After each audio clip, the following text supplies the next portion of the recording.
হযরত আদম আলাইহিসসালাম, বিবি হাওয়া আলাইহিসসালাম উভয় জান্নাতে সুসজ্জিত বাগানে বসবাস করছিলেন, কিন্তু তাদের পিছু লাগলো ইবলিস নামে এই পাপিষ্ঠ শয়তান। ইবলিস চাইলেও তারা যেন সুখের জান্নাতে থাকতে না পারে। যতটা না সুখের জান্নাত থেকে বিতাড়িত করার ইচ্ছা ছিল ইবলিসের, তার চেয়েও বেশি ইচ্ছা ছিল তারা যেন আল্লাহর দেয়া আদেশ অমান্য করে তাকে নাকচ করে। আদম এবং হাওয়াকে আল্লাহ একটি বিশেষ গাছের ফল খাওয়ার ব্যাপারে নিষেধ করেছিলেন। ইবলিস বেছে বেছে ওই বিশেষ ফলটিকেই টার্গেট করলো। দুজনকে প্রতারিত করে ভুলিয়ে বালিয়ে ওই গাছের ফল খাইয়ে দিল। আদম এবং হাওয়া দৃশ্য পাপ করে বসলেন। জান্নাতে পাপের স্থান নেই, তাই শাস্তি শুরু। আল্লাহ তাদেরকে পৃথিবীতে পাঠিয়ে দিলেন। বলা হলো, পৃথিবীতে ভালো কাজ করে নিজের মার্জনা করতে পারলে তারা আবারও জান্নাতে ফিরে যেতে পারবেন। কিন্তু অশান্তি তার চেয়েও পরে রয়ে গেল, কারণ পৃথিবীতে অস্তিত্ব বিরাজমান সেই পাপিষ্ঠ শয়তান ইবলিস শয়তান তার চেয়ে চাওয়া হিসেবে আল্লাহর কাছ থেকে বিশেষ কয়েকটি ক্ষমতা চেয়ে নিয়েছিল। অভিশপ্ত হওয়ার আগে ইবলিস আল্লাহ অনেক ইবাদত করেছিলেন। এই ইবাদতের প্রতিদান শুরু হলো আল্লাহ তাকে তার চাহিদা অনুসারে এই ক্ষমতাগুলো প্রদান করেছিলেন। প্রাপ্ত ক্ষমতাগুলোর মধ্যে একটি হলো সে যে কোনো সময় বিশ্বের যে কোনো স্থানে অবস্থান করতে পারবে। সে হিসেবে আদম হাওয়া পৃথিবীতে চলে আসার তার জন্য তেমন কিছু কঠিন নয়। যাই হোক, পৃথিবীতে আগমনের পর হযরত আদম এবং হাওয়া তাদের সন্তান জন্ম হতে লাগলো। ধীরে ধীরে মানুষ বাড়তে লাগলো পৃথিবীতে, কিন্তু এখানে দৃশ্য তো একটি সীমাবদ্ধ রয়ে গেল। আদম এবং হাওয়া যেহেতু পৃথিবীর প্রথম মানব এবং মানবিকা, তাই তাদের পরের প্রজন্ম যত সন্তানের জন্ম হবে তারা সকলেই হবে ভাই বোন।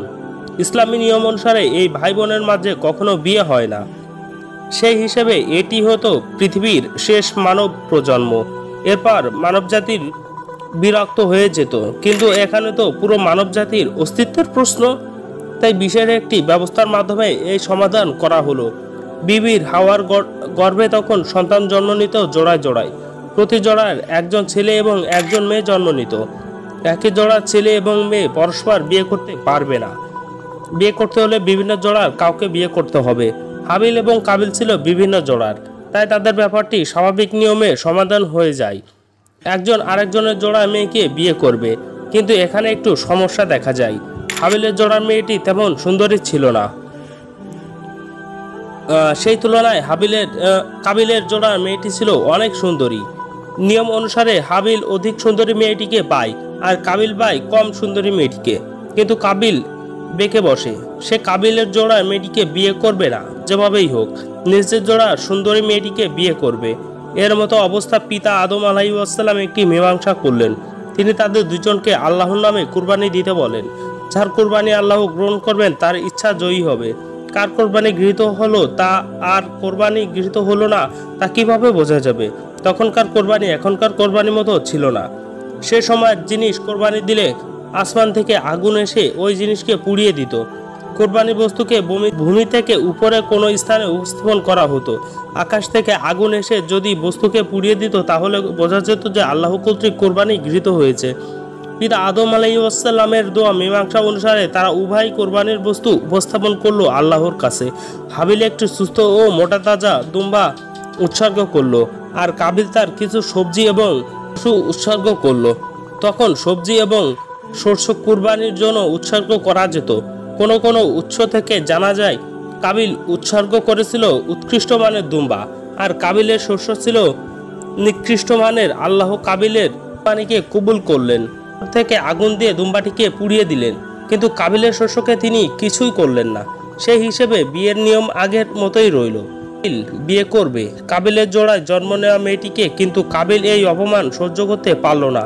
ভাবলো হাবিলের জন্য তার কুরবানি আল্লাহ গ্রহণ করেনি। কুরবানি প্রত্যাখ্যান হওয়াতে, কাঙ্ক্ষিত স্ত্রী না পাওয়াতে সে অত্যন্ত প্রতারিত হলো। বসে হাবিলকে এসে বলল, তোর ইচ্ছা আমি কোনোভাবেই পূরণ করতে দেব না। প্রয়োজন হলে তোকে আমি হত্যা করব, যেন তুই আমার জোড়া মেয়েটিকে বিয়ে করতে না পারিস।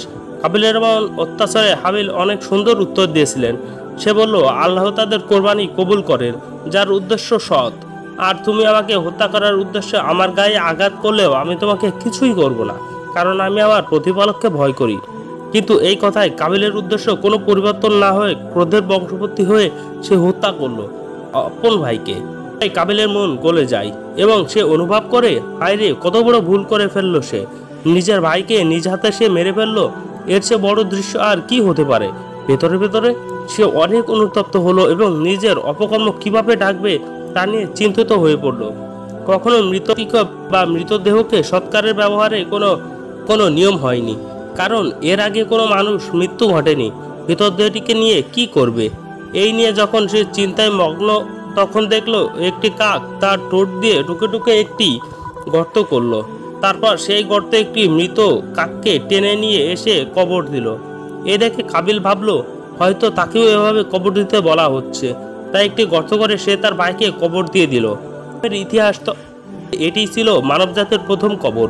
কোনো কোনো উৎস থেকে জানা যায় কাক দুটি ছিল ফেরেশতা এবং এদেরকে আল্লাহ তাআলা পাঠিয়েছিলেন যেন এদের দেখে কাবিল শিখতে পারে। কাউকে হত্যা করলে সে যেন সমস্ত মানবজাতিকে হত্যা করলো, আর কেউ কারোর প্রাণ রক্ষা করলে সে যেন সমস্ত মানবজাতির রক্ষা করলো। এই প্রসঙ্গে একটি হাদিস আছে, রাসূল সাল্লাল্লাহু আলাইহি ওয়াসাল্লাম বলছেন, পৃথিবীতে যখনই অন্যায়ভাবে কোনো হত্যাকাণ্ড ঘটেছিল তখন পাপের একটি অংশ অবশ্যই আদমের প্রথম পুত্র কাবিলের ওপর পড়ে, কেননা সেই প্রথম ব্যক্তি যে অন্যায় হত্যাকাণ্ডের সূচনা করে পৃথিবীতে।